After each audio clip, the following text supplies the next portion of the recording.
that's what I love about Jesus. He doesn't just put you back together again. Like if this table was broke down and it looked like that to begin with, he's not gonna put duct tape on the side just to say, oh, it's workable now. Right. You know what I mean? Yeah. But it don't look like what it originally was supposed to look like. He's like, no, I'm gonna restore you in a way that people won't even know that you were broken before. That's what's dope about Jesus. My God. Now, I'm gonna fix you. I'm gonna do it so dope. I'm gonna put the 3 Hebrew boys in the fire, and as a matter of fact, when you come out, you're not even gonna smell like smoke. You're not even gonna look like you've been in fire. He is a restorer, like in the most beautiful way possible. So, Jesus, I love him. He's so dope. He's so dope. He dope.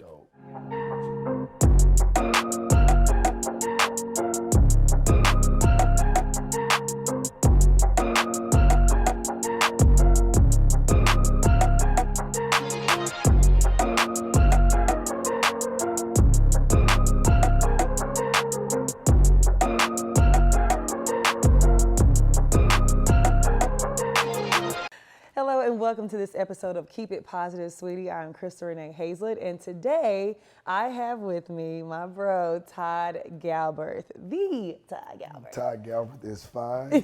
Thank you. Number one, thank you so much for allowing me to be on your amazing, incredible, life-changing podcast. Stop Super honored. There have been many people to sit on this soft couch. In that spot, yeah. So I'm just grateful to be on, so thank you so much. No, I'm grateful. I appreciate you. I know you're very busy right now. You're on tour. A lot. Like you literally have to leave here and go hit the road. But thank you for taking time in between your busy schedule. We met at Change Church through my brother Isaac Curry. Yep. He introduced us, and you lead our praise and worship team. Yeah. And when I think of you, the name of this episode is Encountering God, and my favorite album right now is your Encounter album. Come on. Yes! It is so good. I'm blushing. You can't see it through the black skin, but I'm really red right now. It's so good. Thank you so so it had much. me in a chokehold for months. Now the new Maverick City album that you're on has me in a chokehold. Oh, man. But I guess everything you touch just, turns to go. Just it's Jesus. I'm so grateful for that project, the Encounter project. So super grateful. The episode is called Encounter, but that was legitimately. You ever do something? I'm sure you've written something or had an episode or that was like you knew like this one is it. Like nobody had to tell you. Nobody had to affirm, confirm. You were like, I know that's it, and that's how I felt. When we left that recording that night, I literally walked behind the stage and was just crying. I was like, yo, that's the best thing I've ever done. No, it was in my life. Insane. So and it like was, when you're listening to it, you feel like you're at the live recording. Yeah, that was the goal. From the mix to how we produced it, I wanted people to feel like they were in the room. Yeah. I wanted them to feel like they were a part of the encounter. So I'm so grateful. Like legitimately, I was talking to somebody yesterday, the record, a year old as of 2 weeks ago, and it's still on the charts. That's amazing. And so, that's God. That's Nothing God. but God. For real. Nothing but God. So I normally start the show off with a quote or a song. And since I have a singer here, we're going to sing together. We're going to sing together? That's crazy. One of my favorite. That's wild. We're going to see what I did not see that in the notes.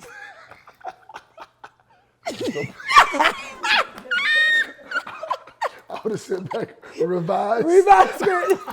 Not doing that. Well, I can tell you what one of my favorite songs is. Okay. I actually work out to this song. I work out to the whole album. Okay. I'm one of those girls I actually like You say you work out. Oh We've my. never seen you work out. We see pictures of weights. We see pictures of treadmills. No one has ever seen you going, but that's another conversation. But go ahead. Always gives me a hard time. I'm just saying. Are you really working out? Have you moved today? Ma'am, we're waiting on you to move. But go ahead. One of my favorite songs is He Won't Fail, written by you, my good brother, Chandler Moore, and somebody else. I can't remember who else was on there, but I did double check to make sure that there was a song. My guy from Detroit, his name escapes me right now. He actually, James, last name James. He wrote this. I went to a concert. He had just legitimately that week. He was like, man, I wrote this little hook, guys. Can I just sing it for you guys? Wow. And he was like, he won't fail, he won't fail, he won't leave you.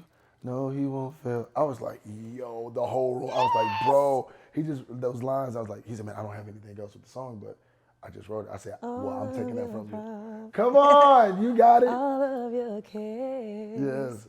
Even your struggles. You can give it to Jesus. We're going to leave right there. That's it. You got to get the album and listen to it to hear the rest of it.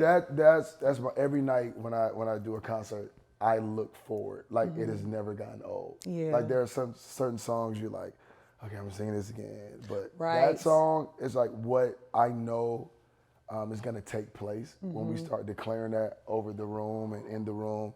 It's like, yo, like God just, number one, you see people's faith begin to rise. Like no, when they literally. hear it, literally like, oh no, God won't fail me. I know what I'm in doesn't look good, it doesn't feel good, but I have this truth that if he said it, he is God enough to bring it to pass. And it's like, yo, no, he won't fail me. I know everything about my situation is saying that I'm failing. But when you begin to declare these words, it's like, you know what? I've seen God do it before. And if he did it before, then he's God enough to do it again. So I know he won't fail. So period. That's so good. I recently started like really diving into the Bible and making an intentional effort to read it all the way through because I ain't done it, but I'm doing it now. That's dope. No, that's really dope. You know, because I always tell people once you get to like Numbers and Judges, I'm like, how many more names do I have to read? And I just get to the devotionals and just you're going through a lot of names that most people can't pronounce. Right, exactly. So that was always my stopping point when I would start to try to read the Bible. But one thing I'm noticing now as I'm reading it, everything God promised the people in the Bible, no matter what they did, no matter how they deviated from his instructions, he still did what he said he was going to do. Yeah, he's consistent. It's crazy. And I think one of our biggest problems is that we box God, not intentionally, but we put him in this box because of how we've been treated by people, or of how we've been let down by people who we thought loved us, or who we thought would never leave us, or who we thought would always be in our lives. And for whatever reason, they're not there anymore. And so we put this thing on God. It's like, okay, we know you, God, and then we look at ourselves and how jacked up and messed up we can be. So it's like, it almost makes sense for you not to come through for me. Right. It almost makes sense for you not to open the door. It almost makes sense for you to let my life just fall apart because of who I am. And then when I add how other people have treated me in the process.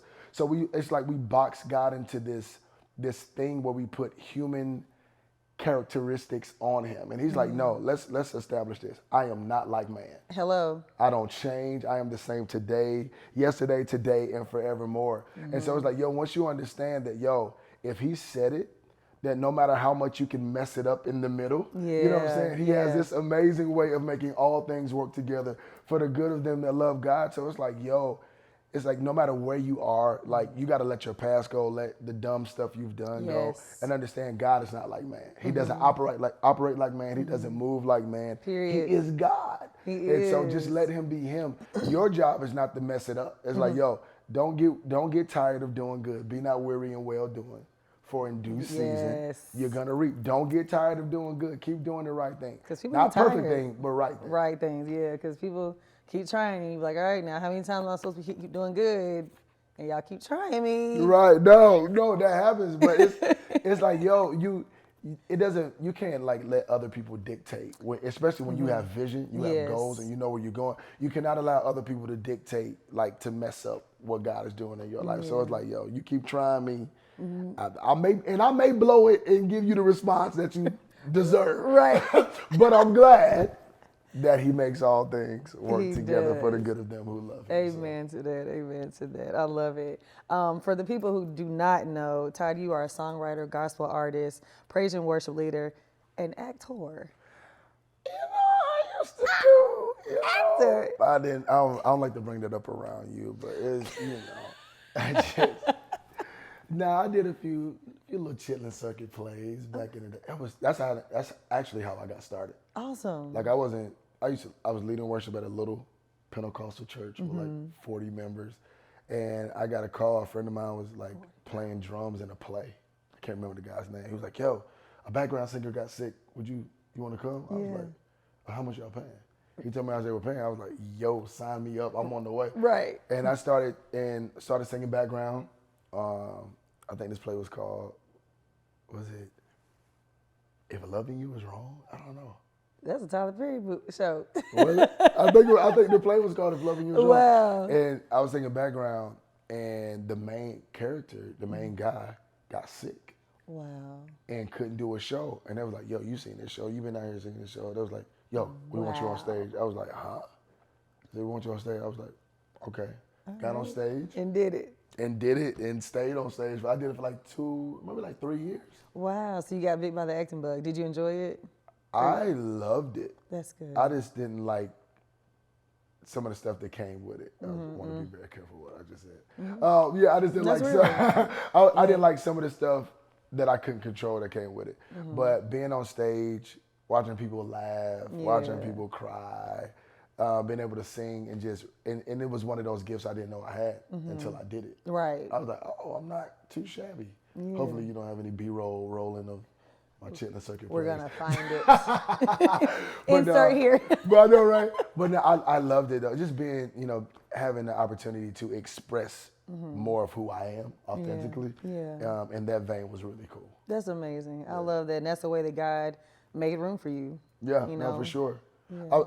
I actually posted this today. I was like, my life is just it's so weird and amazing because every door that I've walked through was not a door that I was going after.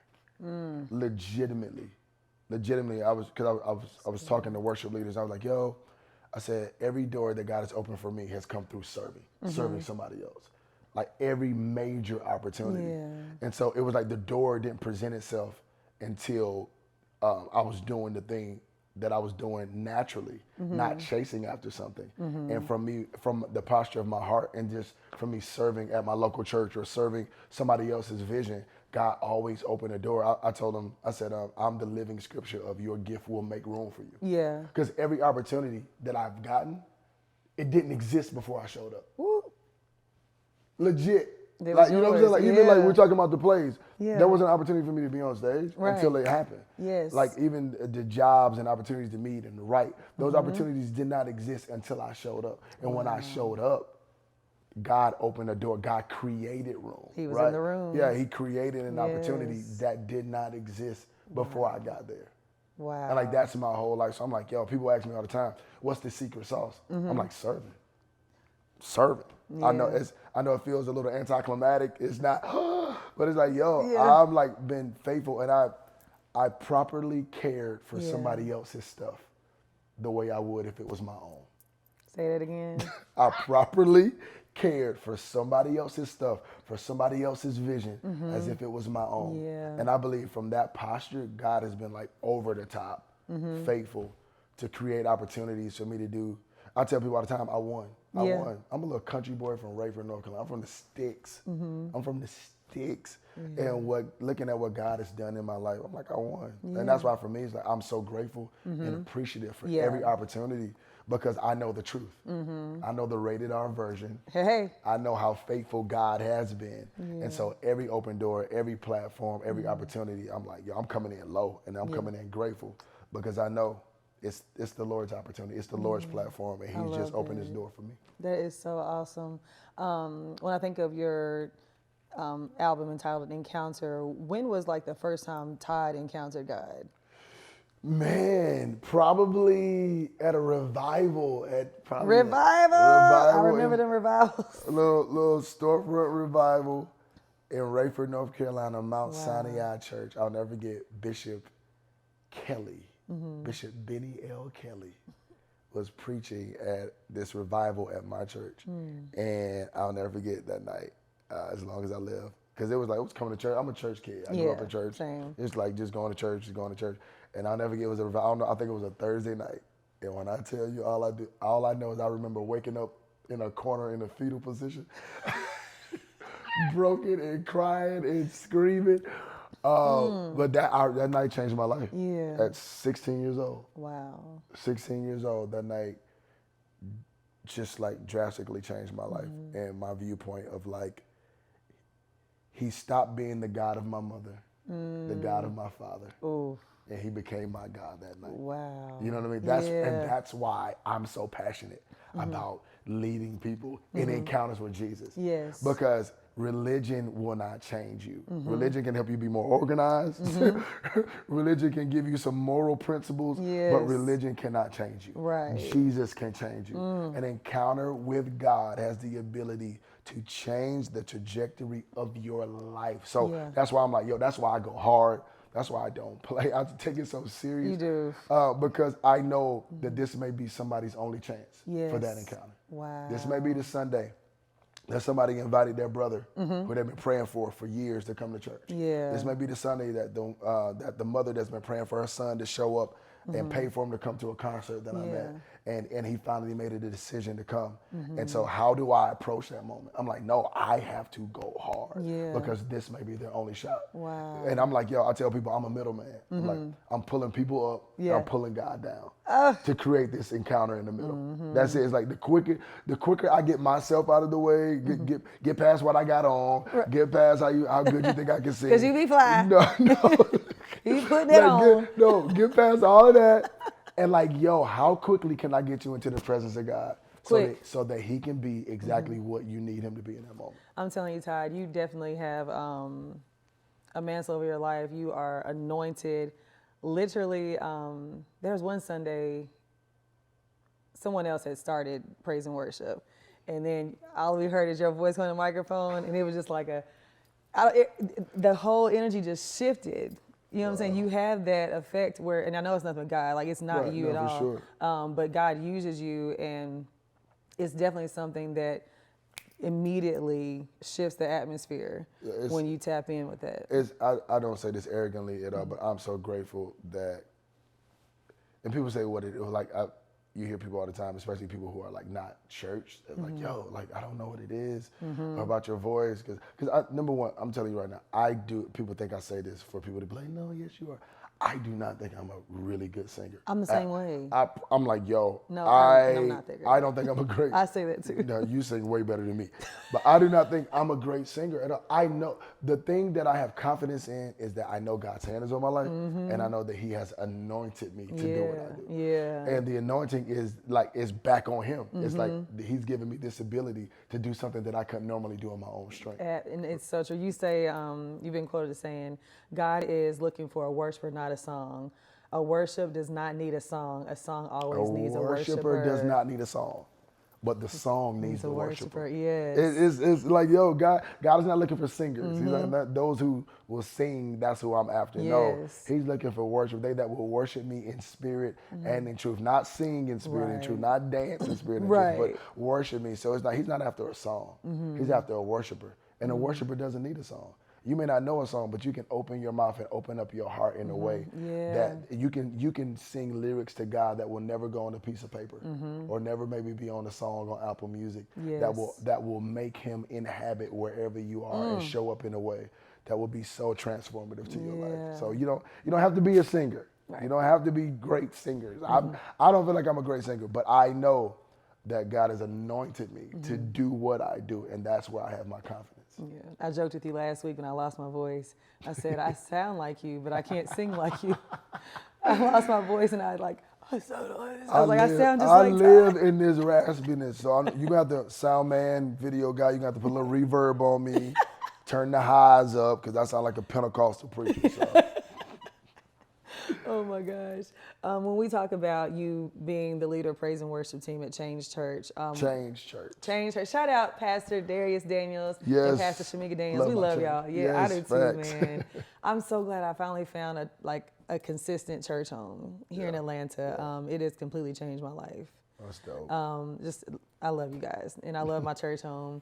But what comes along, because people don't understand what all comes along with being over that ministry. Man, a lot, and not just over that ministry. Because you also are you right? Are you also a pastor? Yeah, I'm an executive pastor. Executive pastor. Okay. Yeah, so it's a few things that kind of fall under my leadership. It takes a lot, but music in particular, people think that they just pop some songs out and go. Right. It's never that simple. Like there's a process, and it's like, yo, how do we get people to Jesus? You know what I mean? How do we lead people? And like with worship, it's like vertical. Me and the team, we get into it all the time. I'm like, that song isn't vertical. Because it's like, yo, when we start worship, I want the songs to be not about what God can do for us, but about what we can do for God. Like that we're coming in to tell God how good he is, how faithful he is, how great he is. So the intentionality that goes with that has to be thought through. And then understanding who we're singing to, the demographic of people that we're singing to. Because our worship may look different than a church in Indiana, or maybe a church on the other side, maybe another church in Duluth. Right. It may feel and look different because of the demographic of people that we're serving. So we have to think through that. Stylistically, how does that feel? What does it sound like? Is it vertical? Lyrically, is it biblically sound? Is it aligned with vision? All of those things go into place. Do you ever talk to PD and be like, hey, what's the sermon about, and like tie it into that? It depends. If it's something that he wants to like nail in that month, then we may like intertwine like some songs, or we may do a special. It may be something right before he speaks, or it might be an opener. So I'm grateful that he trusts me. Yeah. And because he could have, I'm not gonna say that, but yeah, I'm grateful that he trusts me. And he doesn't micromanage the situation. He trusts me. That's dope. And he allows us to be, he's like, yo, I brought you here because I trust you. I brought you here because you do this and I don't do this. Yes, yeah. You know what I mean? So it's like, yeah, I'm gonna let you do what I brought you here to do. Yeah. And if there's something I need to speak to, he'll speak to it. And that's what I love about him. So consistent. What you see is what you get. Yeah. He does not waste his words. And so when he says something, he makes it count. Yeah. And so, like with him, it's not that I'm so great that he can't say anything. I trust him with my life. The only reason why I'm in this city is because of him. I was going to ask you, so how did they even, the relationship build, or how did they even come a part of you being a part of Change? Isaac Curry is a bridge. I just resigned from my last assignment, and I was like, yo, I think I'm going to move to Dallas. But then I was like, I think I'm just going to travel for a while. I've been working full-time ministry for like 16 years. Wow. Yeah. So I was like, I'm going to chill for a little bit, just travel. I was really thinking about going to Dallas. I really love Dallas. Yeah. And I swore on a stack of Bibles I would never live in Atlanta, Georgia. Really? Ever. Wow, what's so bad about Atlanta? Despise this city. Really? And the Lord said, you got to come. You got to bring it out. You got to bring it up. That ignorant. But no, I just did not want to. I never really enjoyed Atlanta. Atlanta for me was always in and out. But I came. I resigned. I was like, yo, Pastor Darius, he's opening up a campus in Atlanta. I just think y'all should talk, bro. Just talk. I was like, bro, I'm actually cool. I'm chilling. Yeah, I just need that space. Right. And we talked. I drove up here. We met in close by here, by Perimeter. Went to Del Frisco's. Okay, yeah. Went to Del Frisco's. Del Frisco's. Give her some. Some not money, the grill, the other one. Yeah, the big one. The steakhouse. They closed the grill. They closed the grill? Did it catch on fire or something? I don't know. Anyway. Something happened. But they closed the grill. Anyway. Del Frisco's, call you, girl. I know, call Del Frisco's. We'll take some sponsorship money over here. Absolutely. Lunch provided by Del Frisco's. But we had dinner, and I sat at that table with that man, and I said, that's my pastor. Wow. Literally. Like, even if I didn't work with him, I said, that's my pastor. And I've heard him preach several times. Yeah. But when I started to hear vision, when I started to hear his heart, when I started to hear his vulnerability, I was like, yo, I can connect with that. Yeah. Seriously. I can connect with that. Yeah. And because it's different. He is different. Our church is different. And it's because he's different, because of what God has called him to do. You know what I mean? So that's the reason why I'm here. That's why I am in this amazing, beautiful, incredible. Do you see how that changed? City. Yeah. It hurts to say it. But no, it has grown to me. Just the airport alone has just been life-giving. No more connect. Outside of the mean people who work there, just not being able to get on connections after connections. Living where I live is connection. So being able to get almost anywhere in the world makes this city a lot better. You like it better. A little bit. You like leaving. That's what you're saying. That's crazy. That's what I heard. No, I love my side of town. I love my people. We're good. That's good. I remember when you guys did the pop-up, not show, but y'all did a pop-up service here. Yep, at the Epicenter. Yes, and Chandler called me. He's like, hey, sis, I'm in town. Come out. And I was like, okay. I literally was just coming to support Chandler. Did not know what I was walking into. And I got there and I was like, what is this? That was my first time seeing you perform live. Okay. It was just an amazing experience. And that was my first time experiencing Pastor Darius Daniels. And I was like, it's something different about this man. Yeah. That made me, when Ike called and said, hey, they actually opened up a church here, come. Right. I was like, okay, I don't have a church home, I'll come. And I haven't left. That's dope. You're stuck with me. That's so good. But yeah, I remember that. And it was definitely a pivotal moment in my walk because like a lot of people, I've dealt with church hurt. I've gone to churches and really, poured my life into them and made sure that people knew this is where I'm going. Come, let's serve, let's worship and get closer to God. And what ends up happening is that the human side comes out, and then you allow, instead of seeing that what God was using that person for, you only see the human and their flaws. And it turns you off in the church. And that was my experience. So you guys caught me at the right time when I was thirsty for the word and needed that home base again. That's good. And the Lord knows exactly what we need, especially for the season that we're in. Yes. You know what I mean? So timing was everything for that. Oh, yeah. You know what I mean? You had to be at the right be in the right headspace. Yes. And to get the right phone call the right day. Yeah. You know what I mean? To have your heart open enough to even be like, because some people can become so jaded that the moment that they see anything that comes close to what their past experience was, then it's like, see everybody like this. Or see every preacher's like this, every church is like this. Yeah. And they put everybody in this box because of something that happened to them. And so I'm so grateful that you were open enough to like, this is, and the fact that it was exactly what you thought it was. Yes. You know what I mean? Yeah, like that's once I actually got the experience, like, oh, this is what I thought. Yeah, it wasn't a bait and switch. It was like, oh no, like this is exactly what it is. But for you to come and have your heart open enough to even receive that and feel the difference. And it's not trying to harp on how great Pastor Darius is because he's a human being. You know what I mean? But that all flows from him down because of legitimately who he is as a person. I tell people he's a better man than he is a preacher. Yeah. And he's a phenomenal preacher. He's a phenomenal pastor. Yes, he is. But he's a better human being than he is. So that's why I love him so much. That's why I'm in this beautiful city. There we go. Forever I love Atlanta. We're gonna bring you on over here. Listen. It's all good. Next year you can be like, I don't know why I didn't move here sooner. I wanna say it. I want to say that. I've been finding some really good restaurants here lately, though. Yes. The restaurant game is coming up. Listen, this is a spot. We got some good stuff. Now, I'm sure you get this all the time, but have you ever thought about being a pastor? Because you got something on you now. There it is. Cut that out the video. We're done with this episode, I think. When I tell you, I've heard that more. First of all, I've heard it my entire life. But when I tell you I've heard that more in the past 12 months, this year in particular, it's weird.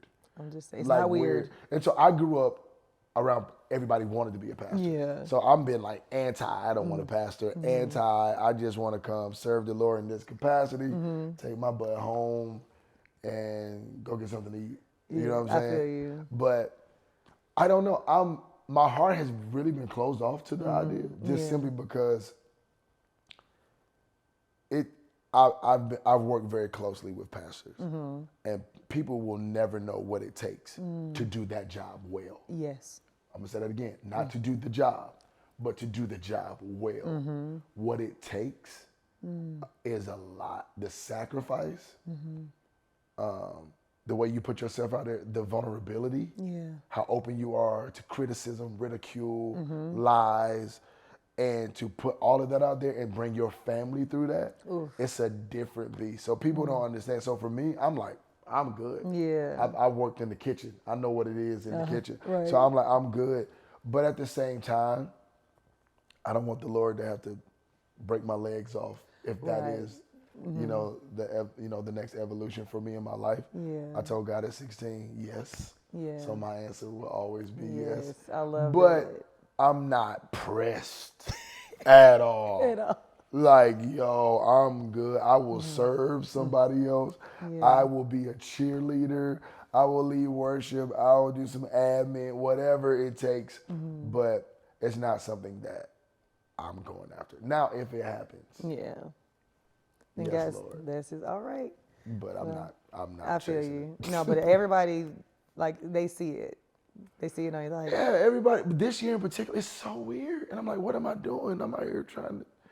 And I'm not checking. My thing is this, I'm not even like, we're on tour right now. I said I would never go on tour. I never wanted to go on tour. Wow. Never wanted to. I love serving in the local church.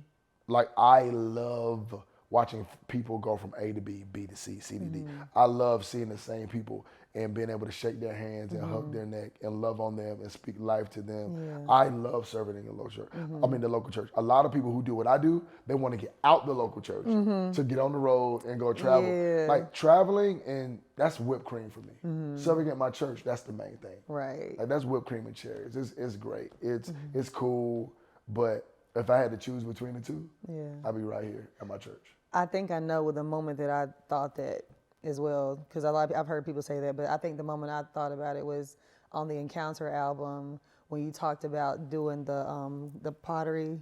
The pottery, yeah. What you do? The way you told the story, I was like, oh!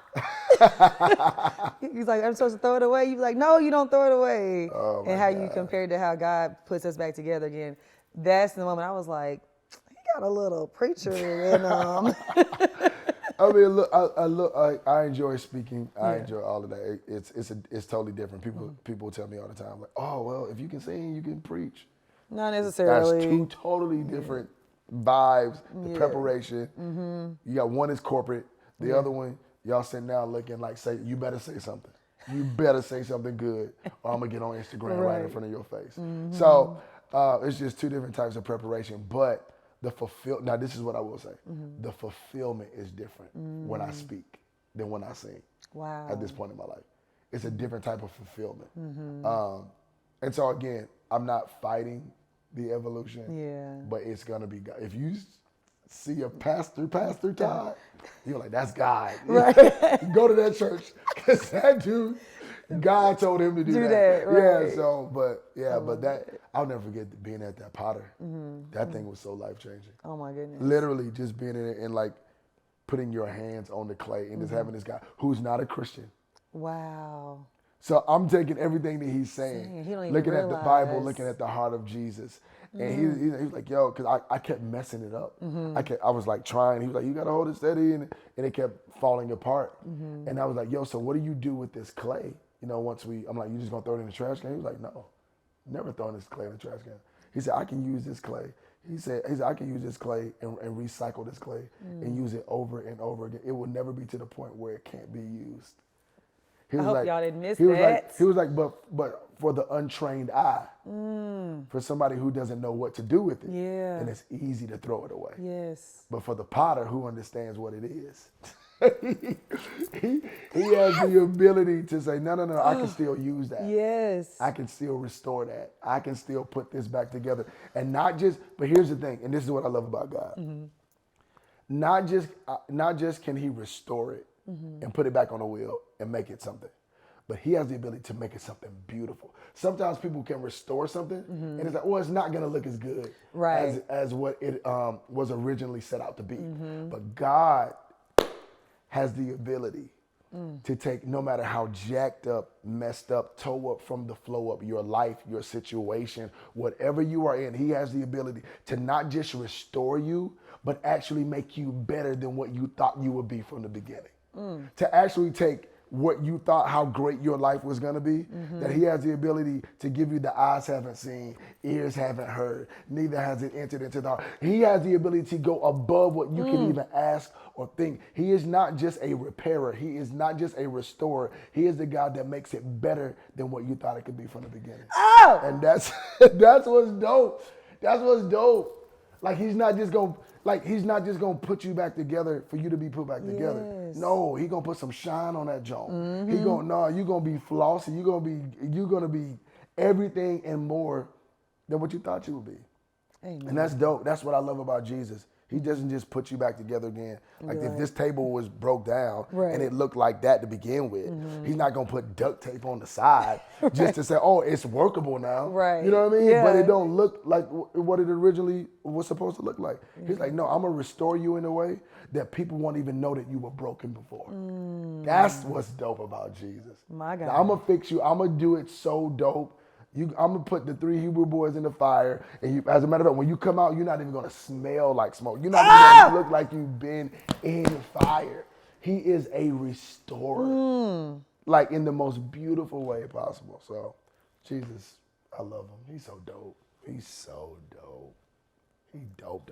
Y'all, today's word was brought to you by the Pastor Todd. The Pastor Todd is crazy. Listen, you just gave us a word. No, but that's the dope thing about God. Is that he doesn't just put you back together. Yeah. He doesn't duct tape your life. He doesn't put staples on you. Yeah. When he restores you in a way that when people see you, they don't even know what you've been through. You don't even look like, you don't smell like what you've been through. That is what Jesus does. That's how good he is. He is. So good. So that's so good. No, it is. That's good. It ain't got nothing to do with me. He's just good.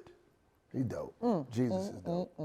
I need to get on a t-shirt. Jesus is dope. Yeah. On my cardigan sleeve. Yeah, you do. That needs to go on the road with you. We can make it happen. Shifting gears real quick. Okay. You just celebrated the 20th anniversary of you and your wife, Vanessa. Dope. Shout out, Vanessa. Hey, V. I know she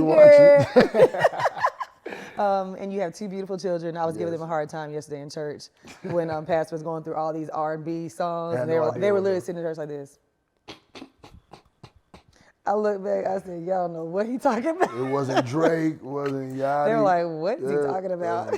That's crazy. Even though my daughter is a hippie, she's a real hippie. She listens to music. I'm like, who are you listening to? I'm like, what is, I don't even know the names of these people. But. Right, no, but you have a beautiful family. What was it, I'm always interested, I asked PD this, I always ask married couples, what was it that made you know that your wife was the one that you wanted to spend the rest of your life with? Her worship. It was the first time I like newly getting saved, walking out my faith, and the first time I saw her worship, I was like, yo, I think that's my wife. Wow. It was legitimately because of her heart for Jesus. I didn't know what God was gonna do with me at that point. All I knew is I wanted God to get the glory out of my life. But I knew it was gonna take somebody being with me with that type of heart. And with that type of passion for Jesus. That's amazing. And so I'll never forget, it was at my church. And she came and back in your hometown? Yeah. Oh, so she's from, are y'all from the same we're from the same area. Wow. She's from the big city. Okay. She's from Fayetteville. I got you. I'm from Rayford. I'm from the Caution Light. I'm from the little city. And she came to my church, man. I saw her, I was like, yo, this girl loves Jesus. You can't hide it. You can't fake that. And she got pretty feet. All right, B. Pretty big D. Right. So I was like, yo, she really loves Jesus. And I was like, I know, again, I didn't know exactly what God was doing, but at the same time, I'm like, yo, I'm going to need somebody like that on my team for where I'm going.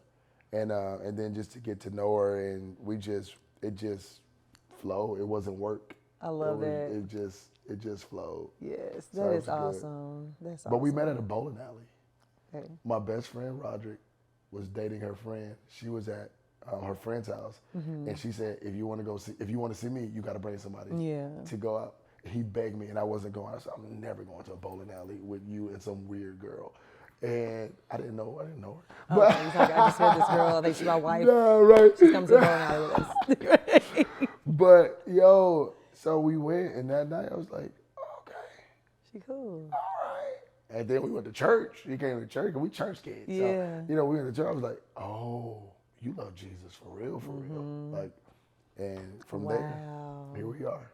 I love it. I love y'all travel together. 20 years. Yes, that's amazing. I love it. Yeah, I'm grateful. How do you balance? Because you're now on the road a lot. How do y'all balance everything? Because you got the kids. Man, it can be a lot. I've learned that balance is not a real thing. It's like, you have to give attention, the proper attention to what. It's like if I'm home, be home. You know what I mean? Yeah. If I'm home, be home. Put the phone. That can be a struggle sometimes. Yeah. But it's like, but if I'm home, put the phone down. That's good. Lock in, because I travel so much, so they don't deserve fragments. Yeah. Oh. You know what I mean? They don't deserve fragments. Yeah. Because at the end of the day, that's all I really got. Yep. That's the foundation. Like that's what's real. You know what I mean? Because I can walk out here tomorrow and disappoint people, and everybody who cheered for me and clapped for me will be gone. You know what I mean? That's and real. So the people who are gonna be there, and it sucks, but that's who normally gets the fragments is the people who really care, and the people who really love us are the people we give the least to. Yeah. And that's just an encouragement to anybody who's watching. Like, let's reverse that. Yes. That's not a statement to be like, oh man, that's true. That's a statement to be like, yo, let me do better. We gotta fix that. Yes. Like, for real. That's good. And so like for me, it's like, yo, I'm home, be home. Like, lean in, hang out with my kids. Lean in, walk in the room, what y'all doing? Like, let's go somewhere, let's go ID. So like when I'm home, be home and be very intentional. I know I'm gonna have to go. It's just a part of the assignment at this stage of my life. So it's like, yo, make it count. Yeah. Make it count. Make them feel the impact when I am there. Yeah, absolutely. I love that. Speaking of your wife, I know that on one of your albums you spoke about a diagnosis and healing that you both experienced. Yeah. Could you share that with us? This is so crazy. We both got diagnosed with papillary thyroid cancer. Wait, what? Both. I got diagnosed first. It's crazy. And this is why you have to have the right person in your life. For maybe 6 months, she kept telling me, yo, you have a little lump on your neck. Like it was protruding just a little bit. Just a little, like I would have never saw it. But she knew you did not like like something. She was like, she kept telling me, you need to go to the doctor, you need to go to the doctor. I never went to the doctor. After 6 months, I finally went to the doctor. Went to the doctor, they took some biopsies. They was like, it looks a little suspicious, but I think you're fine. Let's just remove your thyroid. We're gonna take half of your thyroid out. You can keep the other half. I was like, okay, cool. So they took half of my thyroid out. We don't think it's cancer. As soon as they took half the thyroid out, they biopsy. Oh, yes, it's absolutely cancer. Oh, wow. Had to go back in 2 weeks later. Oh my goodness. And they legitimately, it was like literally right over my vocal cords. Jesus, that's what I'm gonna say. They were so close. Yeah, they were so close. They had to put sensors around my vocal cords, so to let the doctor know if he was like getting too close. I'm like, yo, I need my voice. This is your voice. Right, you know what I mean? My livelihood. Yeah. So got diagnosed, went through the process. Literally as I'm healing, literally as I'm getting ready to be like, okay, I'm good. I was doing my live recording. I was doing Decrease. Right when we get ready for the live recording, I'm finally getting strong enough. Yeah. My wife goes, she's like, yo, I've been feeling da-da-da-da. Goes to the doctor. She gets diagnosed with the same thing. It was crazy. Like it was Duke. We were in North Carolina. Duke. Some people from Duke came to our house to like take samples of our carpet, dust. They were like, "Yo, how did two people get?" They were like, "That's kind of unheard of." Yeah. And it was so weird. It was the timing of it all. Literally, my first big live recording, and man, it was like going through that process together and watching God literally walk us through this thing of healing. And I went through it. She went through her surgery. It wasn't as extensive as mine, but she came out cancer-free, both cancer-free. Wow.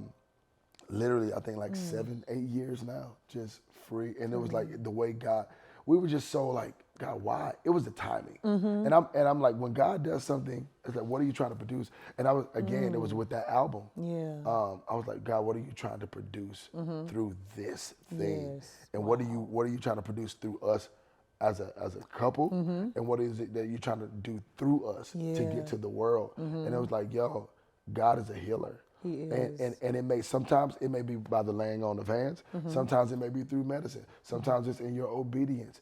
And like to see how God just kind of like literally pushed something out of me. Yeah. And I really feel like a part of that was for that record. Like there were some things I needed to experience as we wrote for it, as we prepared for it, as we went up that night, and even to see what God did that night in the room. If you haven't listened to that record, it's like Encounter is Encounter. Encounter is, that's my baby. Yes. But Decrease, is special, and that testimony is on that record. And the people that were at the altar, I mean, that room was filled with over 3,000 people. Oh my And goodness. the altar, it was droves of people that was at the altar, and people got healed that night. Jesus. And it was, I think it was just something that the Lord used in that moment to let people's faith rise and to know, like, yo, even when it's inconvenient, God is still good.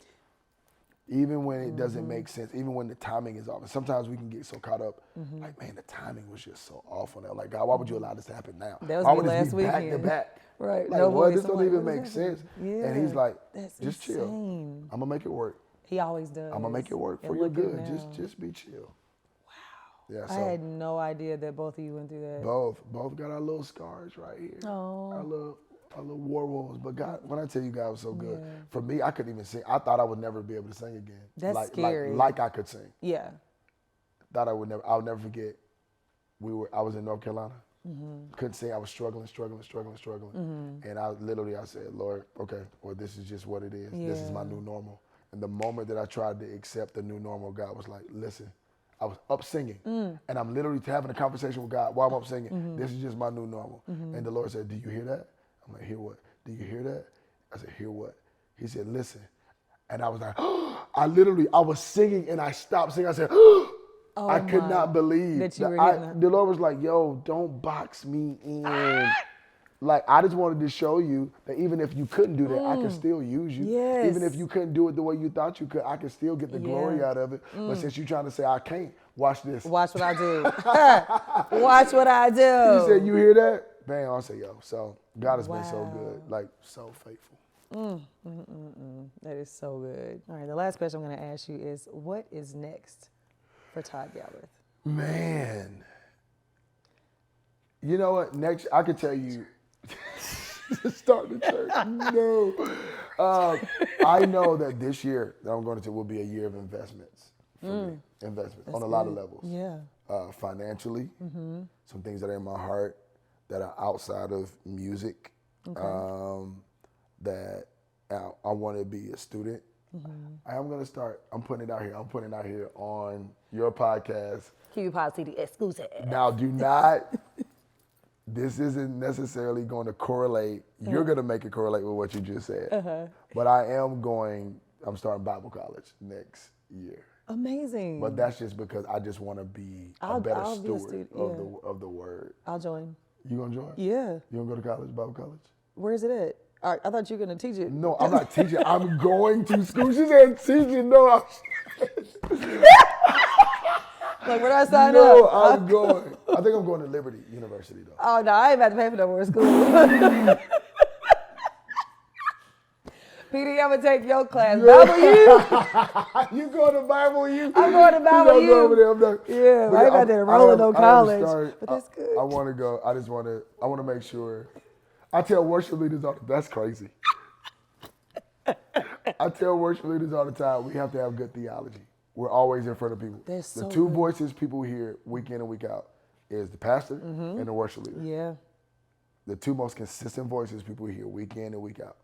And so in order to do your job well, you have to have good theology. Yes. You can't just be up there saying what your mama said. We're in a series right now, God didn't say that. He did and not a lot say of people that. stand up and say a bunch of stuff that God did not say. And if you don't know for yourself, then you'll be like, oh, yeah, that's what he said. You're just, repeating something you thought was cool from somebody else. And a lot of us repeating stuff we done heard for years that was wrong. We all have. Yeah. And then you're like, oh, the Bible didn't say that at all. So I just want to have good theology. So I am starting school. So I'm investing in my spirituality. I'm investing in just getting a greater understanding of the word. Financially, I'm investing in some things that I feel like is going to set my children up and my family up better. And so I'm literally saying this is a year of investment. So spiritually, emotionally, family, financially, and the music is gonna come. It's gonna come, yeah. I mean, like, it naturally comes. Yeah, like the music is gonna come. Have an opportunity to speak, that's gonna come, and those things are gonna come. But I want to be super intentional. Like, I want to invest. I want to pour into something that I may not see fruit immediately from. Yes. But I know that it's going. I'm investing in things that I know is gonna set me, my family, my spirituality. Yeah. Just legitimately take it to another level. So it's a year for me.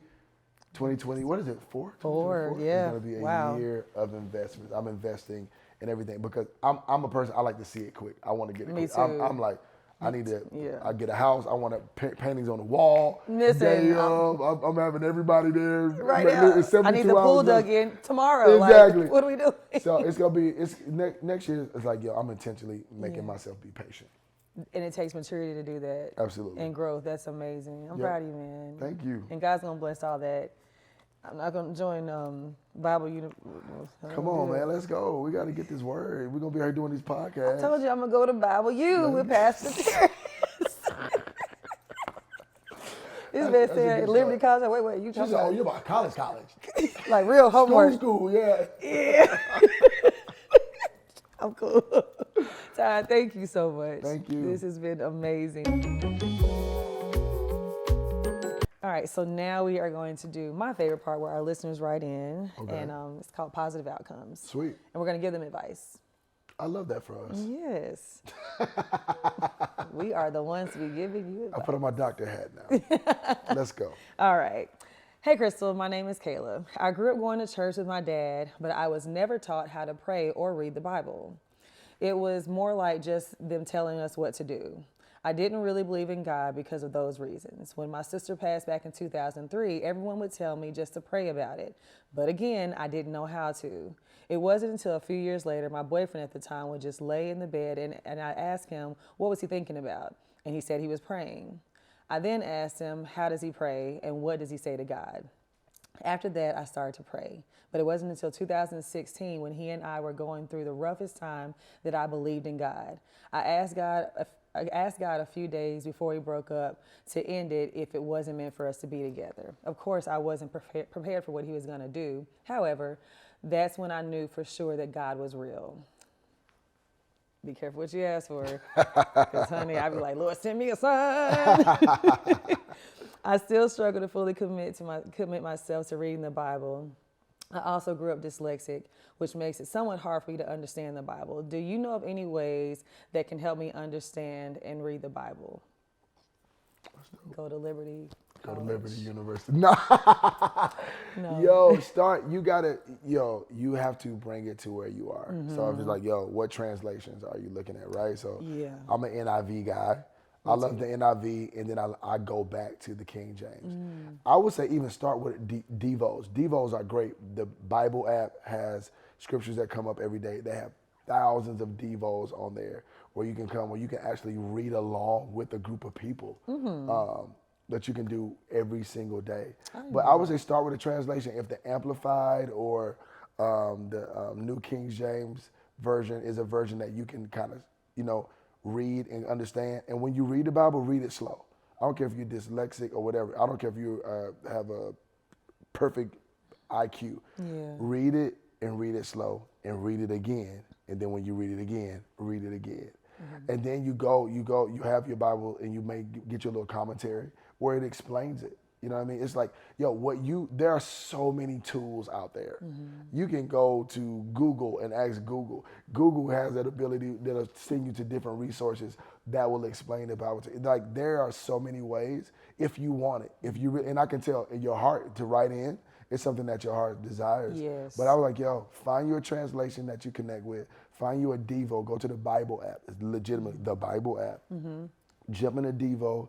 That they have every single day. Find the scripture and then research it, almost like you would do like a term paper. It's like, I want to know what God is really saying through this, and find the ways that through commentaries, through research, through just legitimately, hey, what does it mean when the Lord says, "Thou shalt not," and find things that are solid. But I would legitimately start with the Bible app, find a translation that you're comfortable with, and read that thing slow. Read it slow and ask the Holy Spirit. Pray. You talked about prayer. Ask the Lord, hey, open up my heart and my spirit to really receive and understand what this is saying to me in this season of my life. What is the word actually saying? Not what my interpretation of it is, but what is it actually saying?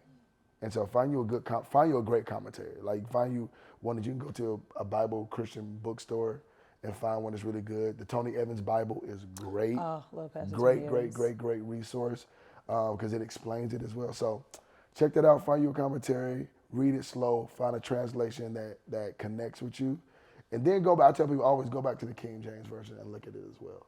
But that's just my non-Bible college.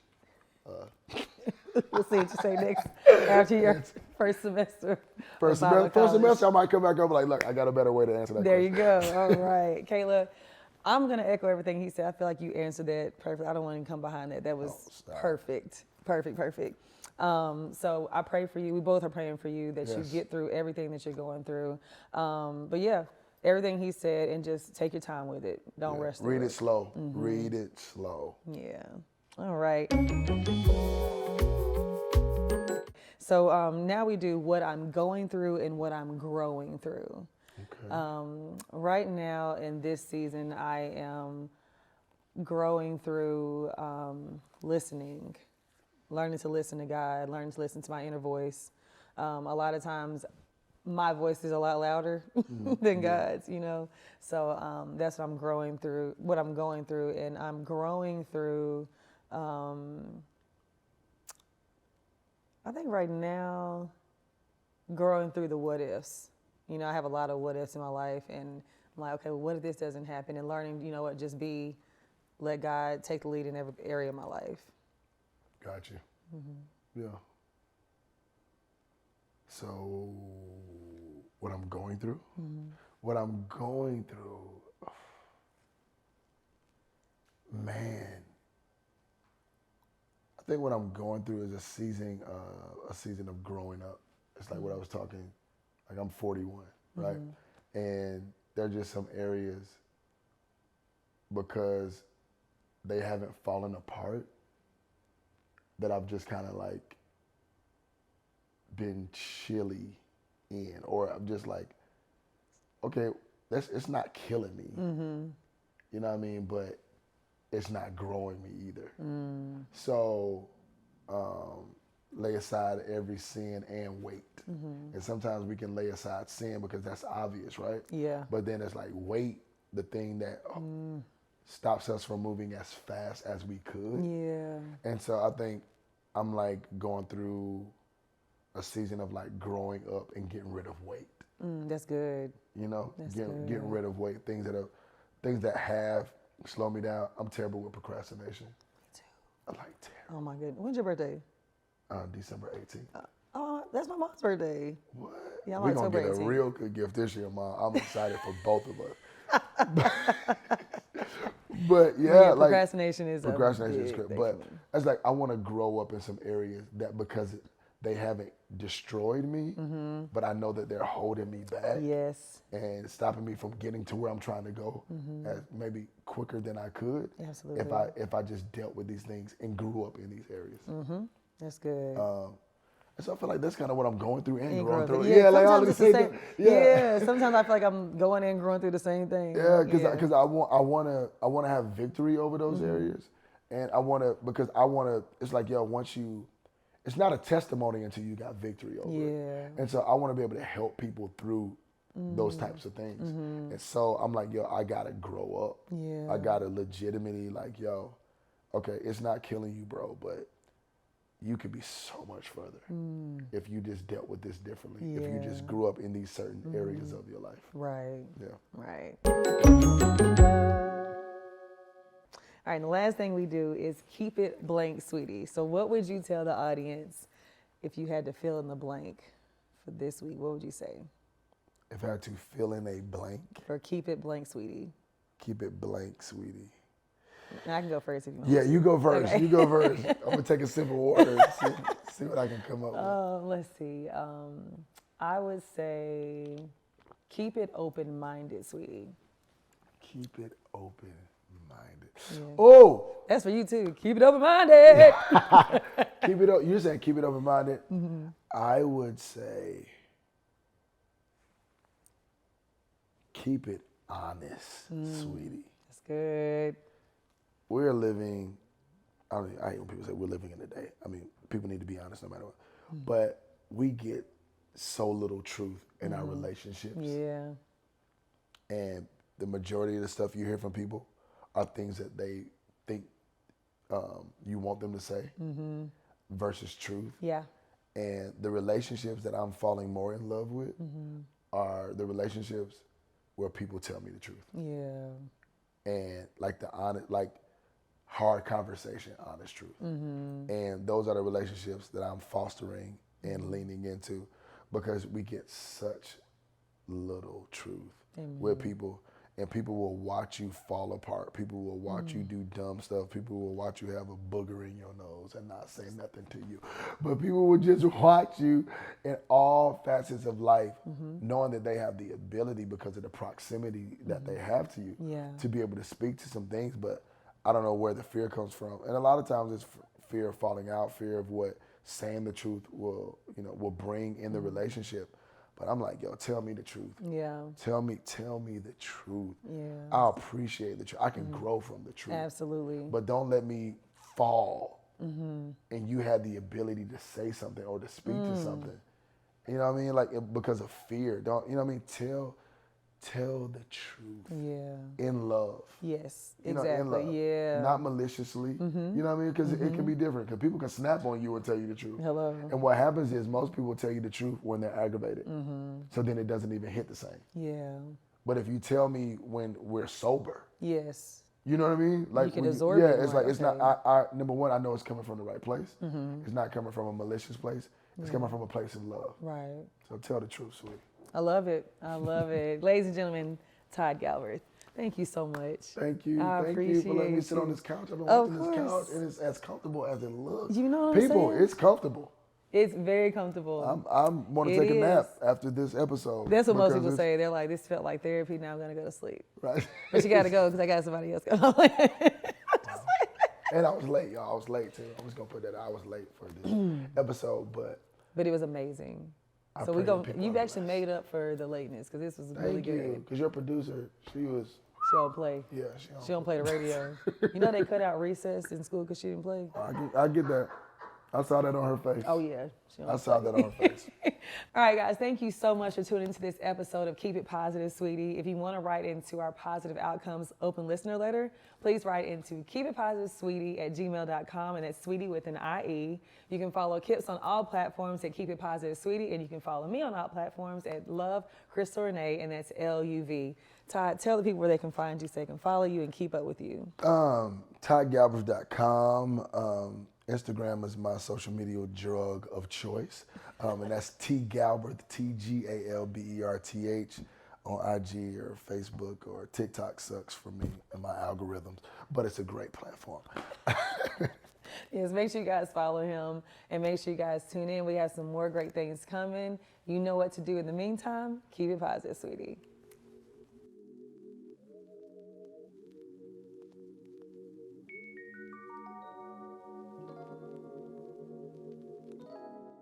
Lord, we love you, we thank you, we honor you. Thank you for this amazing opportunity we have to encourage, inspire, share our heart. I pray, Lord, that this podcast, this episode, will do exactly what you want it to do. So let your kingdom come, let your will be done. In Jesus' name, amen. Amen. Thank you, Pastor.